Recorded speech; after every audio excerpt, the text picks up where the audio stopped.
শুধুমাত্র এক কাপ আটা আর একটা আলু দিয়ে এতগুলা মজার নাস্তা। সবাইকে আসসালামু আলাইকুম। টেস্টি ফুড বাই সালভিতে বিসমিল্লাহ। এখানে এক কাপ আটা দিয়ে দিচ্ছি, তারপরে দিয়ে দিচ্ছি কালো জিরা হাফ টি স্পুন, তারপর লবণ দিয়ে দিচ্ছি হাফ টি স্পুন। এখন খুব ভালো করে একটু মিশিয়ে নিচ্ছি। মিশানো হয়ে গেলে তারপরে অ্যাড করে দিচ্ছি তেল। এখানে দিয়ে দিচ্ছি এক টি স্পুনের মতো তেল, তারপরে আবার ভালো করে মিশিয়ে নিচ্ছি। আজকের রেসিপিটি কে কোথা থেকে দেখছেন তা অবশ্যই কমেন্টে জানান। মেশানো শেষ, এখন একটু পানি দিয়ে আমি এটাকে একটা সফট ডো তৈরি করব। যতটুকু পানি লাগবে ঠিক ততটুকু পানি দিয়ে একটা সফট ডো তৈরি করে নিচ্ছি। ডোটা যখন তৈরি হয়ে যাবে কিছুক্ষণ মতার পর তারপর এটাকে রেস্টে রেখে দিচ্ছি এক পাশে। একটা ফ্রাই প্যানে আমি দিয়ে দিচ্ছি 2 টিস্পুনের মতো তেল, তারপরে জিরা দিয়ে দিচ্ছি হাফ টি স্পুন, কালো জিরা হাফ টি স্পুন, পেঁয়াজ কুচি 2 টিস্পুনের মতো দিয়ে এখন হচ্ছে এটাকে সফট ভাবে ভেজে নিচ্ছি। খুব বেশি ভাজবো না, জাস্ট একটু সফট হলে হবে। সিদ্ধ আলু দিয়ে দিচ্ছি হাফ কাপ, গাজর কুচি দিয়ে দিচ্ছি হাফ কাপ। এখন কিছুক্ষণ একটু ভেজে নিচ্ছি। 2-1 মিনিট ভাজার পর বাকি স্পাইসি গুলা কিন্তু এখন অ্যাড করে দিচ্ছি।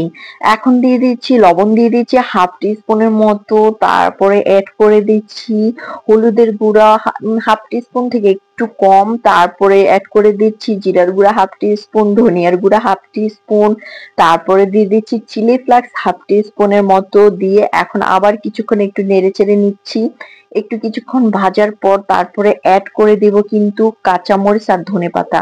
প্রায় 1 থেকে 2 মিনিট ভাজার পর অ্যাড করে দিচ্ছি হাফ টি স্পুন কাঁচামরিচ, হাফ টি স্পুন ধনেপাতা দিয়ে আবার কিছুক্ষণ একটু নেড়ে চেড়ে ভেজে নিচ্ছি। যারা আমার চ্যানেলটিকে সাবস্ক্রাইব করো নাই প্লিজ তাড়াতাড়ি সাবস্ক্রাইব করে দাও। এই যে দেখো এটা রেডি। এখন একটা বাটিতে তুলে নিচ্ছি। তুলে নিয়ে এটা জাস্ট একটু ঠান্ডা হবে, 2-1 মিনিট রাখলে ঠান্ডা হয়ে যাবে। এখানে হচ্ছে আমি সেই ডোটা করলাম, সফট হয়ে আছে। এখন হচ্ছে এটাকে ভাগ করে নিব। এখানে আমি দুইটা রুটি তৈরি করব। 1 কাপ আটা দিয়ে কিন্তু দুইটা বড় বড় রুটি হবে। এই যে ঠিক এখন আমি খুব ভালোভাবে করে একটা মানে বড় একটা রুটি তৈরি করে নিচ্ছি। দেখুন আপনারাও ঠিক এভাবে রুটি তৈরি করে নিতে পারবেন। আর যদি প্রথমবার রুটি গোল না হয় 2-1 বার আবার ট্রাই করবেন, ঠিকই গোল হয়ে যাবে। করতে করতে না সবকিছু হয়ে যায়। রান্নাটা হচ্ছে একটা আর্ট, এটা আপনি ভালোবেসে করলেই কিন্তু মজা লাগে বা সুন্দর হয়। এই যে রুটি তৈরি হয়ে গিয়েছে।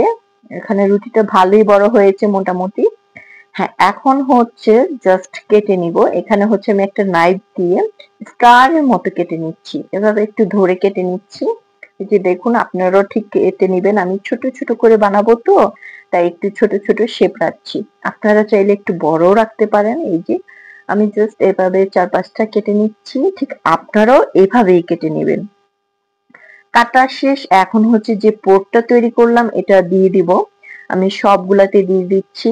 দেখুন আর এই রেসিপিটা না একটু ঝাল ঝাল, এটাকে গুড়া সিঙ্গারা বলি, মানে গুড়া সিঙ্গারা, ছোট ছোট সিঙ্গারা আর কি।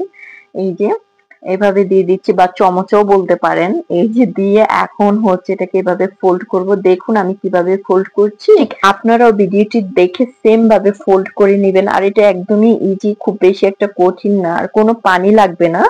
জাস্ট এভাবে একটু ট্যাপ ট্যাপ করে লাগিয়ে দিলে হবে। এই যে হয়ে গিয়েছে।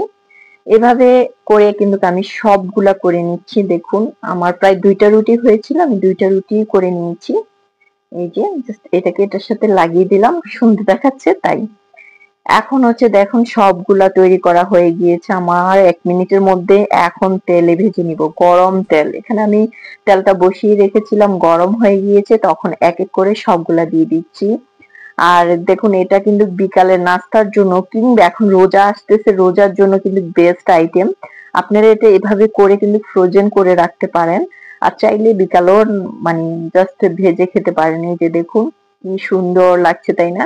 দেখতে কিন্তু খুবই সুন্দর লাগছে। এখন জাস্ট আমি তুলে নিচ্ছি, ভাজা হয়ে গিয়েছে, ব্রাউন করে ভেজে নিয়েছি। এই যে দেখুন এখন এটা সস কিংবা কাঁচামরিচ পেঁয়াজ দিয়ে খেতে ভীষণ মজার। আমার না এখন আবার মুখে পানি চলে আসছে খাওয়ার জন্য। আপনাদেরকে একটু ভেঙে দেখাচ্ছি।